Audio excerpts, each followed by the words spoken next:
Dober dan. Lepo pozdravljeni. Danes bomo pod drobnogled vzeli detektivsko dejavnost. Najprej o detektivih v filmih. Ti svoje žrtve zasledujejo dneve in noči, se vtihotapijo v njihove domove, jih fotografirajo, snemajo, vdirajo v računalnike in telefone. Vendar je realnost seveda nekoliko drugačna. V Sloveniji detektivsko dejavnost opravlja 90 detektivov z licenco, pravila in meje in postavlja zakon o detektivski dejavnosti. Med detektivskimi nalogami je pogosto preiskovanje zakonske nezvestobe in pozneje iskanje skritega premoženja, ki ga zakonci ob ločitvi skrivajo, da jim ga ne bi bilo treba deliti z nekdanjim partnerjem ali pa plačevati preživnine in podobno. Detektivka, s katero smo se pogovarjali, pravi, da je takih primerov iz leta v leto več.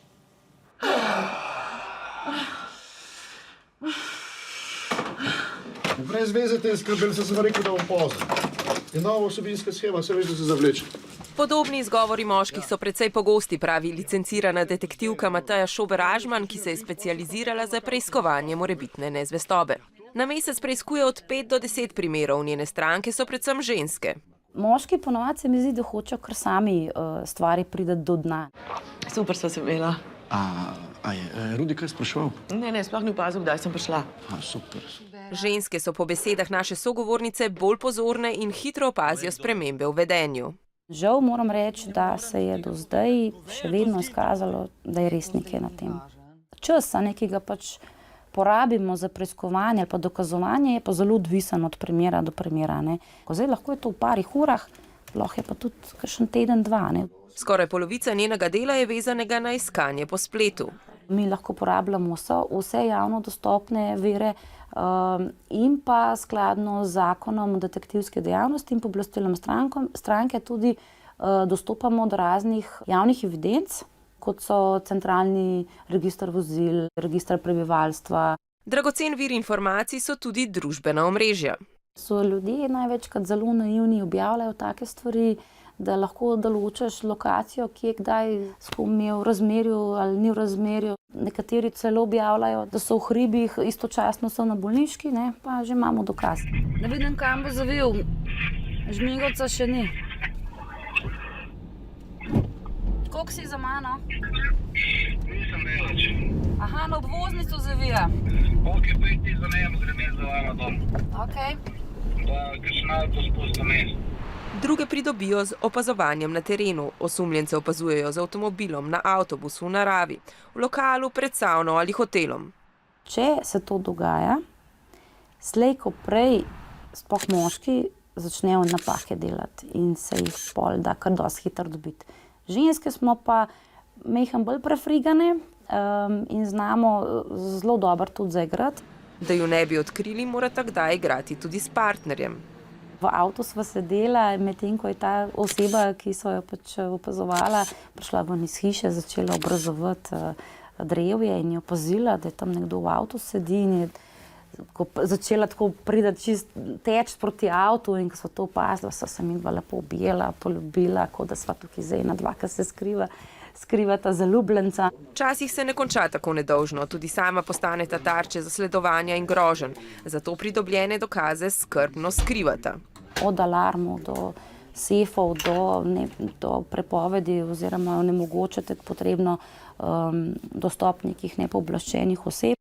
Po nekaj letih pa je treba dokaze tudi uničiti. Naši gostje so detektivka Bernarda Škrabar, Miha Dvojmoč z Detektivske zbornice Slovenije, Lado Bradač z Direktorata za policijo in druge varnostne naloge in odvetnik Andrej Pohar. Lep pozdrav vsem. Dobar dan. Torej, ni vse tako kot v filmu, pa vendar so verjetno preiskave, ki jih opravljate, precej pestre. Kaj vse preiskujete, s čem se srečujete? Absolutno. Najprej moram pripomniti oziroma dati repliko na ta prispevek, ki smo ga ravno kar videli. To moramo poudariti, da to samo del našega dela oziroma področja dela. Seveda, povejte, s čem vse se še vi srečujete? V naši detektivski agenciji opravljamo v pretežni meri preiskave za podjetja. Torej, pod to pa štejemo kontrole, nadzore bolniških dopustov, preverjanje do upravičenosti, izplačila potnih stroškov oziroma stroškov prevoza na delo, preiskovanje anonimk, preiskovanje notranjih tatvin in pa v dobršno področje našega dela so tudi zavarovalniške preiskave. Tako da, kar se tiče tovrstnih primerov, moram reči, da procent mogoče od celotnega našega dela. Agencija dela svoje. So vam morda kdaj na terenu grozili? Absolutno tudi. Grozili, se vozili za mano, mi razlagali, da bom lahko prišla oziroma jih našla konkretno nekega dolžnika, ki je bil dosti trdovraten in se je velikokrat preselil in je rekel, če ga najdem, lahko pridem tja do njega, se pogovorimo, ampak me nazaj ne bo. Ne? Tako da, če bi gledal to iz perspektive, kaj vse se ti lahko zgodi, tega poklica ne bi upravljal. Kje je meja, kam lahko gre detektiv? Recimo podoba, ki jo imamo laiki na podlagi filmov, predvsem v glavi detektiva, je verjetno bistveno drugačna od realne slike, ne? Detektivi vedno hodimo po robu, ne? Med tem, kar smemo, pa tem, kar ne smemo. Seveda, naša naloga je, da ne prestopimo te črte dovoljenega. Kaj je torej dovoljeno in kaj ne? Če pogledamo prispevek, ne, ki ste ga tu objavili, tu je bila video zasledovanje z vozili, ne?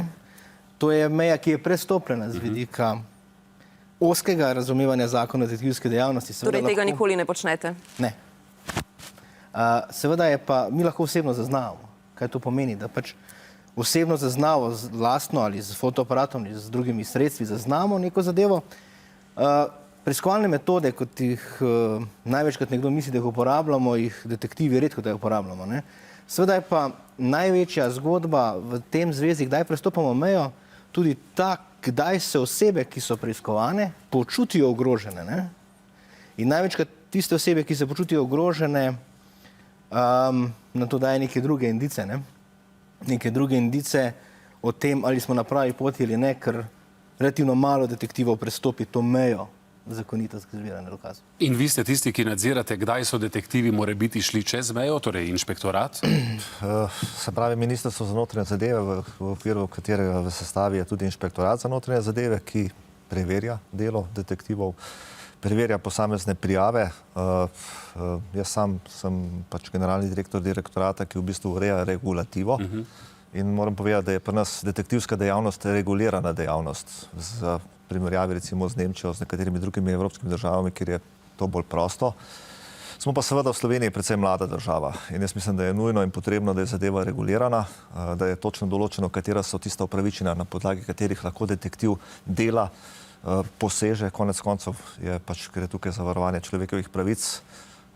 Kaj hitro se lahko zgodi, da posameznik, ki je sklenil neko pogodbo, ki ima zaupano neko nalogo v žaru, da bi pridobil upravičil tisto interes naročnika, mogoče gre po meji. No. Ampak moram reči, da glede na to, da so precej ostri pogoji, izobrazba, znanje, pridobitev licence, varnostno preverjanje, ki ga opravimo, da se slučajno kakšni z dvomljivo preteklostjo ne pojavijo med detektivi, da so nek garant, ki pri naši regulirani dejavnosti pomenijo, da je detektivska dejavnost pač dejavnost, ki ima prihodnost v slovenskem prostoru. Kar se tiče nadzora, vse oblike nadzora odpadejo na inšpektorat za notranje zadeve ali tudi recimo, ne vem, na informacijskega pooblaščenca in tako naprej? Vsak v tem, od teh deležnikov ima pač svoje pristojnosti in pravice. V nekem primeru se je varuhinja človekovih pravic pozanimala o delu nekega detektiva, ker je pač pritožba prišla na njen naslov. Zagotovo se tudi pojavijo primeri, ko se nekdo pritoži nad delom detektiva, pokliče policijo, pa potem po tej smeri steče postopek. Možno se je pritožiti tudi na zbornico, pa vložiti pritožbo na delo detektiva. Tako da je veliko teh stvari, s katerimi si lahko zagotovimo spoštovanje človekovih pravic in nadziramo delo detektiva. Moramo pa se zavedati, če želimo imeti detektivsko dejavnost, da ta upravičenja, ki jih imajo detektivi, namenoma jih ne imenujemo pooblastila, tako kot jih imajo neki državni organi, da jih pa potrebujejo za svoje delo. No, vendarle se znajdejo detektivi tudi na sodišču. Pred leti je bil zdaj že nekdanji detektiv Ljubo Trbižan obsojen na sodišču, ker naj bi brez njihove privolitve fotografiral dva predstavnika podjetja Vina Koper. Preverjal je, če sta bila zares na bolniškem dopustu. Slikan pa je bil skupaj z nekdanjo direktorico Primorskih novic. Sam pravi, da je bil žrtev kolateralna škoda političnih igric, ali pa je vendarle šel predaleč? Nekoliko nerodno je komentirati sodne postopke, pač zato so sodni postopki na mestu, da se tam razčiščujejo takšne podrobnosti. Moramo vedeti, da znak kaznivega dejanja, ki je v tem primeru zelo pomemben, je to, da ne sme detektiv pomembno poseči v posameznikovo zasebnost. Zdaj, kaj pa je to zasebnost, je pa tudi vprašanje dejanskega stanja. Včasih se tudi ljudje sami odpovemo določeni zasebnosti, včasih jo pa na nekem mestu, ki morda javno celo pričakujemo. A ne? Tako da tukaj je pač potrebno dejansko stanje ugotoviti in se potem lahko sodišče lažje odloča, ali nekoga obsodi. Ampak dokler so, na primer, osebe slikane na javnem mestu, se težko pritožimo? Načeloma v javnosti se svoje zasebnosti odrečemo, a ne? In v tem primeru je to dovoljeno. In to tudi zakon o detektivski dejavnosti eksplicitno navaja, da je pač dovoljeno. A ne? Zdaj pa, če pa nekdo za ograjo, ne vem, v sobi in tako naprej, kjer pa pričakuje zasebnost, pa seveda slikovno snemanje ni dopustno, če se s tem v njegovo zasebnost pomembno poseže. No, danes ste naši gosti tudi zato, ker Detektivska zbornica opozarja na nekatere anomalije v sistemu. Najprej poglejmo prispevek. Niso namreč samo detektivi tisti, ki lahko denimo preverjajo, ali zlorabljate bolniško odsotnost. Pa poglejmo. Na Inšpektoratu za notranje zadeve pojasnjujejo, da lahko nadzor morebitnih zlorab glede prevoza na delo ali bolniške odsotnosti zaposlenih izvajajo detektivi, pa tudi druge osebe. Osebe, ki so pooblaščene oziroma imajo pogodbeno razmerje bodisi z delodajalcem in so seveda strokovno usposobljene oziroma imajo registrirano poizvedovalno dejavnost, seveda lahko izvajajo nadzor bolniškega staleža. To so lahko tako pravne osebe kot posamezniki v podjetju, ki jih za to pooblasti delodajalec. Za javni sektor velja, da lahko delodajalec takšno pooblastilo zaupa zgolj in samo detektivom, torej tisti, ki ima registrirano detektivsko dejavnost, dočim v zasebnem sektorju je ta zadeva bolj prosta. Lahko delodajalec pooblasti nenazadnje tudi vas v takem primeru oziroma druge osebe, ki ni nujno, da pa so detektivi. Jaz smatram, da je to zelo nestrokovno, problem velik, ker so to lahko osebe, ki niso varnostno preverjene. Predstavljajte si, da vas, ne vem, en kriminalec pravzaprav preverja, zbira podatke o vas, a ne, vprašanje, kaj s temi osebnimi podatki potem počne. Dejstvo je, da so detektivi lahko le slovenski državljani z najmanj 7. stopnjo izobrazbe, biti morajo varnostno preverjeni in opraviti ustrezne izpite. Detektivi smo stalno pod nadzorom inšpekcijskim, se pravi strani Ministrstva za notranje zadeve in same zbornice detektivske.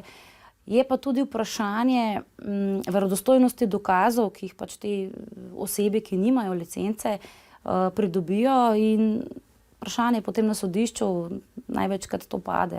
Imeli smo primer, recimo, ko je delodajalec slikal zaposlenega, ki je v službi spal po večkratnih opozorilih, potem enkrat ga je pa slikal in je vzdržalo v postopku, na sodišču. Ampak načeloma pa ta trditev drži. Načeloma pa detektivi imajo eksplicitno pravno podlago v zakonu za to, da lahko tudi fotografirajo, bom rekla, na javnih površinah. Vendar poudarja informacijska pooblaščenka, tudi za detektive obstajajo omejitve. Prav zasledovati v tem segmentu, kot je prepuščeno samo policistom, da izvajajo te prikrite preiskovalne ukrepe, tega se detektivi ne smejo iti. Pooblaščenka dodaja, da se število prijav v zvezi z detektivskimi agencijami močno zmanjšuje, trenutno ne obravnavajo niti ene.